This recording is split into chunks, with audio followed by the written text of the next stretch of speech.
Öylesi. Su koyda story yine. Hali bir aylardan keyin katta döküşüdü hali bu. Şimdi demek gördüğünüz mi? Şeyin üstüne azına simit yazıladayken azına simit yazıladı. Başka soğan puan yeşilse sepilmeyerken, özü katı kaladayken, simit bilen şeye aralaşadayken özü. Bunda yani taza varyant takşıdan bu. Taza varyant. Yaxşı kata dokşuydu bunlardan, məhkəm bunu.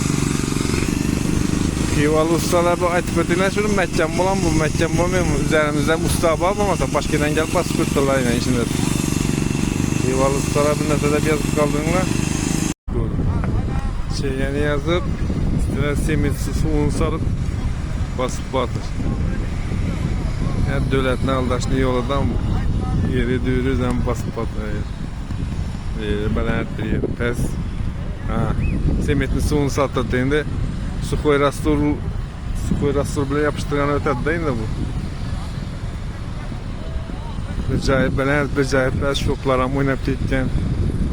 Şap kabul kıladı mı bilinme. Haltura.